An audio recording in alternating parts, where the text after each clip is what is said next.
Magnesium Turinos!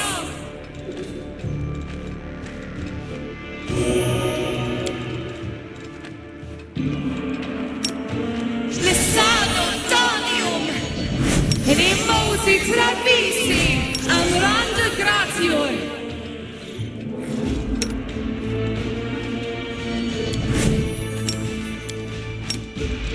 Essi Axel Yes!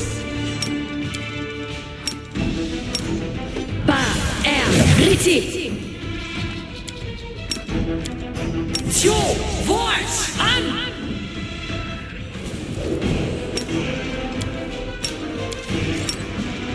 Na, Orma!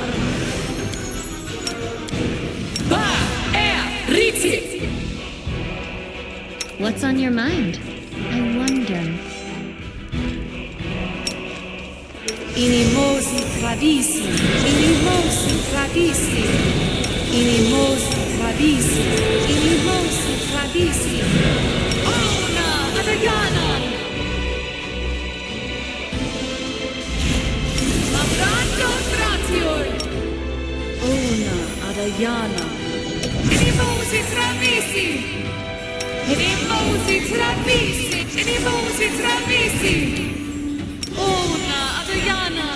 Ona Adayana! Abrone Sentes! Ona Adayana!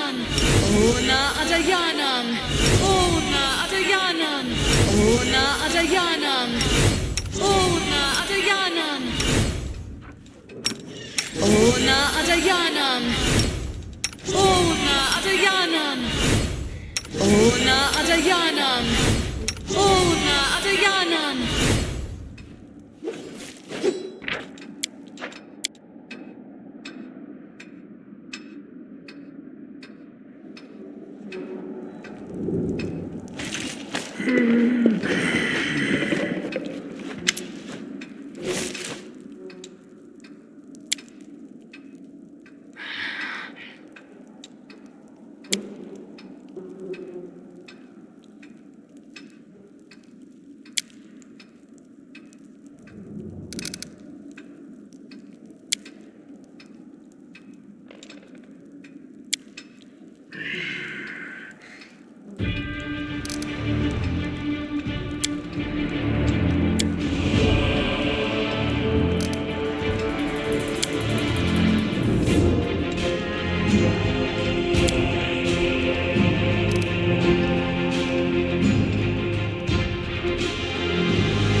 I am helpful, am I not?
Now what is that?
happy quickens.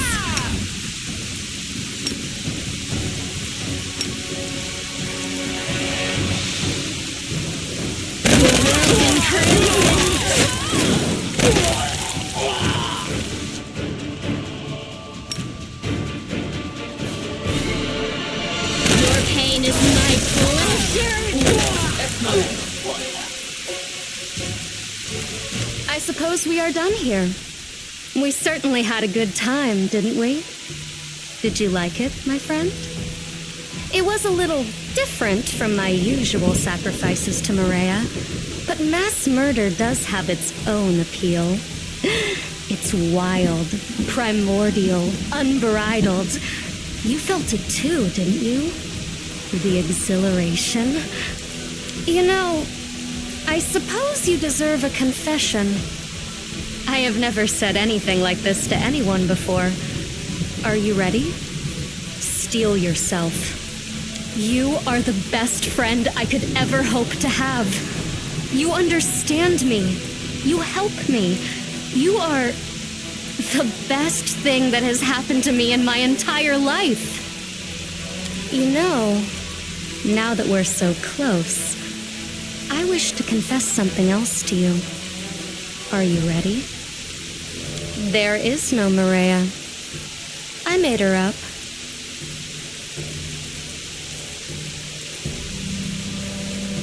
Isn't it obvious? To have a reasonable explanation for all the murders. So that my protector would be too busy thinking of our bright future to lecture me on morality and decency. I like to kill. I don't simply want it. I need it. It is something deep within me. My desire is like an annoying fly buzzing around a room, one that cannot be seen or swatted away. But the deaths of enemies on the battlefield don't bring me any relief. It comes only with the deaths of those who considered me a friend. The deaths must be unexpected, so that I can see the disbelief and dread in my victims' eyes. But I am a clever girl. I know that society would never condone my unconventional desires. So I invented a nice story that I could feed to those who would protect me from society. As you may have noticed, my lie has worked remarkably well. And you believed my lies. You wanted to believe that story because it sounded so pretty. So I'll take your words as a compliment. Of course it was. After you and I visited the brothel in Alashimira, I felt an unexpected and overwhelming desire to see my dear sweet papa. So as soon as we returned to Dresden, I made some inquiries and learned that he had moved to Nerosian. I sent him a letter inviting him to meet me at his mansion in Canabris, and that's when I asked you to accompany me. I decided it would be best not to disclose the true purpose of our visit to you. If you had known that Horgus would be waiting for us here, you might have discerned my intentions. Ah, that's a good question. You would have learned the truth sooner or later, you know. I've told you too many stories about Maria. You never would have let the matter lie. Of course, I could have left, fled in the dead of night, leaving you a farewell note. But I like traveling with you, my friend. I like feeling the power you've shared with me. That is why I decided to take the risk and open up to you. I draw it from the spirits, just like all shamans do. Spirits surround us. They are everywhere, even within the world wound. Only they never beg me to save them or try to tell me how to heal Socorus. To be honest, I couldn't care less about Socorus, the world wound, or the crusade. My sphere of interest lies elsewhere. This? Once a snake crawled into our garden. I killed it, gutted it, dried out its bones, and then I told Horgus about Maria and asked him to decorate the amulet with gold and make it into a necklace. Despite its mundane origins, it is now imbued with magic that hides me from the prying eyes of Iomede's paladins and inquisitors. Daddy Dearest was quite insistent on that point. Clearly, he feared that if I were ever caught, I would reveal all the dirty secrets of the Worms to the world. But now that I'm with you, I have no need of this amulet anymore. Do I? No one would dare lay a finger on a companion of the Crusade Commander. Is the interrogation over? Good. I was beginning to feel rather bored. So, what is your verdict, my friend? Thank you for hearing me out, for understanding and accepting me. I must confess, I was a little worried about how this conversation would go. I have no more secrets from you, I promise. Provided, of course, that you can still believe my promises. Well,